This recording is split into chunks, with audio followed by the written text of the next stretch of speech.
AP శాసనమండలిలో నూతన మద్యం policy వ్యవహారంలో మంత్రి కొల్లు రవీంద్ర, ఎమ్మెల్సీ దువ్వాడ శ్రీనివాస్ మధ్య డైలాగ్ వార్ నడిచింది. తక్కువ ధరకే మద్యం ఇస్తున్నామన్న మంత్రి కొల్లు సమాధానపై దువ్వాడ శ్రీనివాస్ సీరియస్ ఫైర్ అయ్యారు.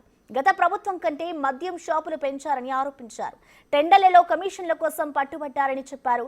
రౌడీజం, గూడాయిజం చేశారని దువ్వాడ మండిపడ్డారు. ఎక్సైజ్ పాలసీ ప్రకారం 180 ml లీటర్కి 99కి సరసమైన మంచి నాణ్యత కలిగిన మద్యం కొత్త సెగ్మెంట్ని ప్రవేశపెట్టబడింది. సి ప్రశ్నకి సమాధానం అధ్యక్ష. తక్కువ ధర ఎంఆర్పిలో 180 ml మద్యం బ్రాండ్లు ప్రశ్నకు సమాధానం. అన్ని ఇతర రకాల మద్యం విషయంలో పొరుగు రాష్ట్రాలతో ఎంఆర్పితో సమానంగా ఒక పద్ధతిగా ఉండాలని మద్యం టెండర్ కమిటీని ఏర్పాటు చేయడం జరిగింది అధ్యక్ష. రాష్ట్రంలో నూతన మద్యం పాలసీ అని చెప్పారు అధ్యక్ష. నూతన మద్యం పాలసీ అంటే ఏంటి అధ్యక్ష? 2014 నుంచి 19 వరకు 4398 ఇంచుమించు దుకాణాలు ఉంటే దాన్ని కుదించి 2938 షాపుల వరకు కుదించి ప్రభుత్వమే ట్రాన్స్పరెంట్ గా మద్యం అమ్మకాలు చేస్తుంటే ఆ విధానాన్ని మార్చి నేను ప్రశ్నిస్తున్నాను అధ్యక్ష. నేను ప్రశ్నిస్తున్నాను వినాలా?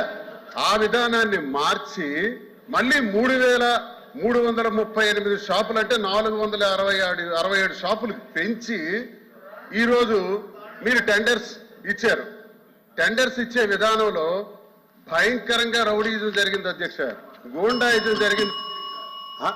మీరు ఏం చెప్పదలుచుకున్నారు? మీరు ఏం అడగదలుచుకున్నారు? అడగండి. అడుగుతున్నాను అధ్యక్ష. ఇది నూతన మద్యం విధానమా? ఇదే నూతన మద్యం విధానం? గౌరవ సభ్యులు దువ్వాడ శ్రీనివాస్ గారికి మద్యం పాలసీ మీద ఇవాళ గుర్తొచ్చింది అధ్యక్ష.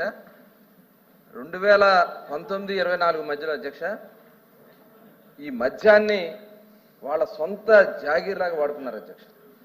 ఎందుకంటే ఇప్పుడు వారు చెప్తా ఉన్నారు మేము షాపులు తగ్గించాము మళ్ళీ పెంచారని. మేము ఎక్కడ పెంచలేదు అధ్యక్ష, వాళ్ళే పెంచారు.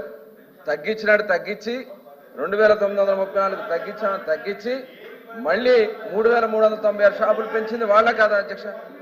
ఇప్పుడు 3396 షాపులకి మేము పిలిచాం అధ్యక్ష.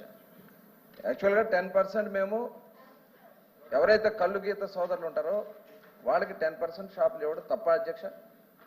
అంటే వాళ్ళ యొక్క అభ్యున్నతి కోసం పాటుపడతాం మా తప్ప అధ్యక్ష? ఇవాళ ఇదే కాదు అధ్యక్ష, మొత్తం టోటల్ వాళ్ళు ఆ రోజున చేసినటువంటి విధానం అధ్యక్ష రేటు విపరీత